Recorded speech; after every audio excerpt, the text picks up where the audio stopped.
I hate when people are just incessantly texting me.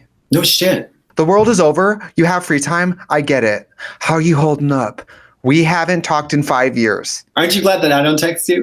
That's my favorite thing about you is that you never contact me at all. It's what makes our friendship so strong is that when there's money in a room, we'll both show up. Otherwise, see you next Christmas. It's stunning. It's stunning. Hi, I'm 30 years old, bedridden in a wig, Trixie Mattel. And I just drank a whole gallon of milk, Katya. And we are not experts or life coaches or doctors. But we can help save you from yourself. Yes, and if you watched the latest episode of on Wow Presents Plus, then you know we are now accepting questions from fans in upcoming episodes of And since we can't be together in the studio, we thought we'd answer your questions from home. These questions were tweeted at World of Wonder using the hashtag WowHelpMe.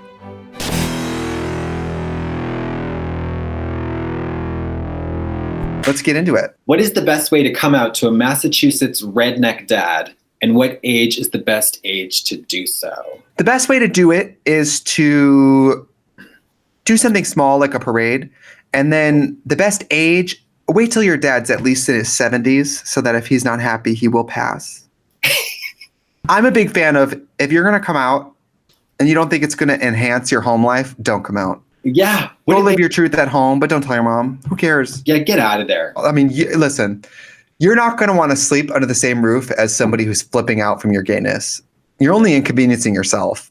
Yeah. So like, just hold it. I mean, I'm not saying hold it in, but like, is your life going to be different if your mom knows there's a dick in your mouth? Put that on a fucking bumper sticker. You could also do a test. You could say like, you could have a conversation with your father, like, oh, my friend recently told his parents that he was gay and his dad freaked out on him. What would you do in a similar scenario? I remember my grandpa, who I loved so much. One day we went to a gay wedding of a family member, and he was like, we got in the car after the wedding, and I remember he went, well, all I know is you boys better marry girls because I don't know how much more of this shit I can take. And I remember being like, okay. All right. If I have family that I think will flip out, leave them in the dark. If I was fucking women, I also wouldn't be telling my grandpa about it. I would. Pounding that sweet gash. Oh my God. That gash, that axe wound gash, bitch. I think it's like we have to say the words that women use. Oh my gosh. Like, oh my God, yeah, you're pussy. No, I've been stabbed. Like, you know, the terminology matters. Lick my gash. Lick my gash. Oh my gosh. Happy one. Mama, gash app. Yeah. How do you ignore the mean on social media? The mean. The mean. I was having a great day till I saw the mean. I don't relate to being offended by things from the internet. It just, for me, it's just not relevant. One of my all-time favorite RuPaulisms, what other people think of me, is none of my business. And that's true. If you have any sort of social media or any sort of platform or anything, we are just bombarded with judgment at all times. So like, I don't care. Especially when I get something like Paste or Billboard. Like if I play like a music thing that's not a gay thing, the first comments are always like, kill it with fire. What kind of mental illness? And I'm always like, and what? I just look at it as spam. You just, you know, when you go to get your mail, your physical mail, you just immediately throw out junk mail. You just get rid of it. Your eyes identify it, and then it becomes a non-factor. I will say, when people comment on our videos like that, I'm always like, how did you get here? Oh, well, what is the algorithm for you? What did you search prior that you ended up with us? One day they searched Russian hookers. Next day they searched like, I want to see a kid's birthday clown routine. And the YouTube said, guess what, whore? The best is when it's a video of us and the comment is like, untreated mental illness. And I'm like, that doesn't make any sense. And I'm like, but which one of us are you talking about? I'm interested in a guy, but I don't know if he's gay or not. How do I find out? Well, does he watch Wendy Williams? Yeah. I mean, when he says he reads Playboy for the articles, is he really? No. So let me tell you what I did. Okay. So, okay. I was at the Beverly Center with Andrew. We go into a store. I won't say which one, but we go into a store. By the way, you'll say Andrew's name, but you won't say what store it was. No, because whose identities are you protecting? Well, it's because Andrew's. It doesn't matter that it was Andrew. His name is Andrew. He lives on Elm Street, but I won't say what store it was because it was icing. Listen, I went into this store, and the sales guy comes over, asks me if I need help, and I look at him and I'm like, oh, he was so cute. And then even like touched my arm, and it was just like, it was adorable. He was adorable. But I was like, he's helping me, I'm like, I don't know if this guy's gay. I really don't know. And I started to second guess myself, and I'm like, I don't think I have gaydar. So I went across the street to the Apple store, across the hall to the Apple store. And the girl one of the salespeople was a fan. So I said, listen, I need you to go into that store and ask that sales guy if he's gay. And if he is, give him my number. Did she do it? She did it. You're lying. She was so ballsy. She was like, I got you. And so she went in there, she came right back and reported, gay. Yeah. So have a third party kind of, just have one of your like outgoing friends go ask him. No, this isn't even that. You're saying that he has to have fans and he has to go to the mall and ask someone at the Apple store who's a fan of his to find out. Well, so if she wasn't a fan, I'd just give her $10.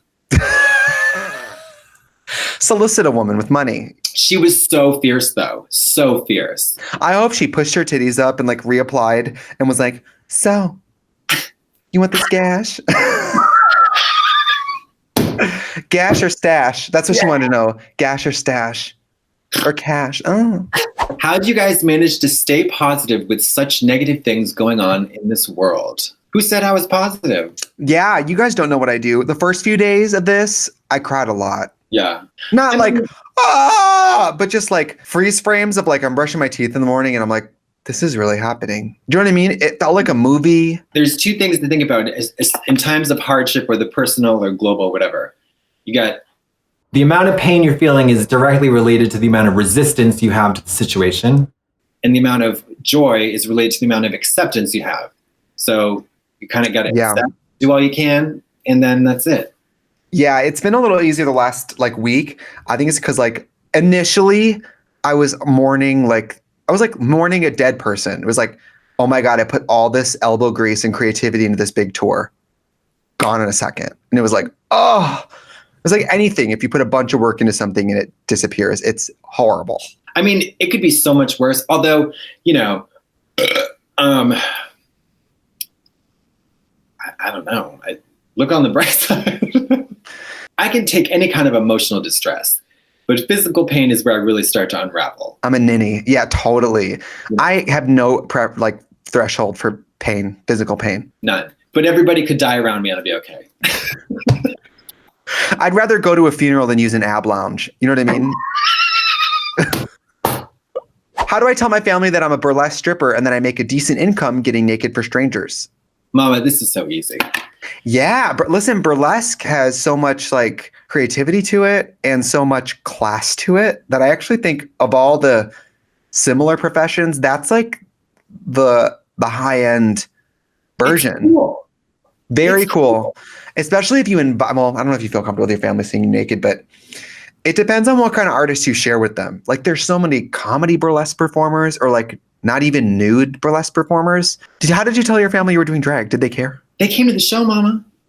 I was doing drag at 3 years old. Don't get it twisted. Did you invite them? 3 years old? No, they just showed up. They go to all the drag shows. Yeah. Did they live? They lived. Well, they were there, you know.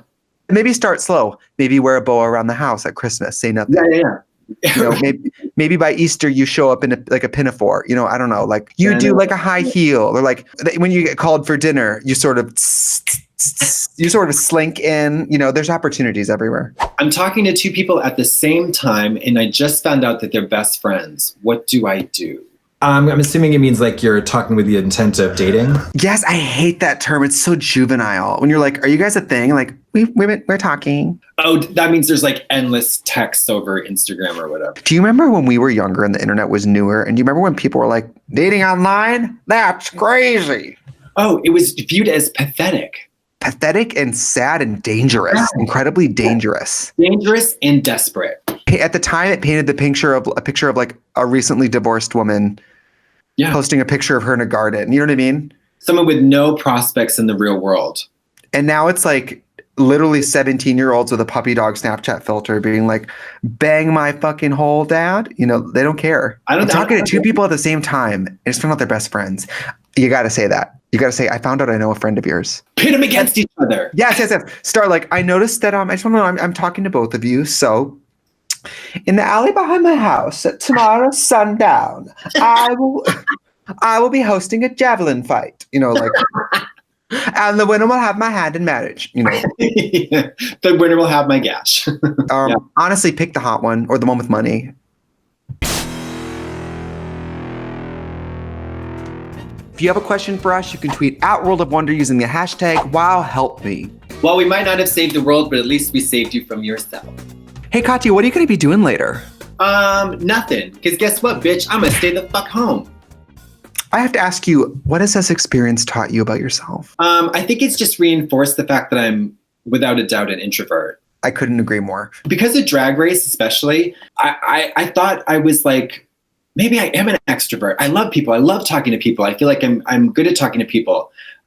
But then I remember like my entire life up until high school and college, I just love being alone. Yes. And this is like, I was just like, wow, this is, not that hard. I'm an introvert and a homebody, bitch, and a loner. I'm not just an introvert. I want to be alone. Yeah. I want to say, Alexa, play whatever. Clean my floors. I love to organize my drag. Yeah. I just want to do boring shit alone in my house. Absolutely. And you know what's great about meditating or exercise or cleaning or anything else you do alone? It also, like, the feeling of doing something yields a sense of like completion and like, I belong, I've done, you know what I mean? Yeah. Obviously I miss performing and like, I love doing my streams. I really miss telling jokes and hearing like an immediate.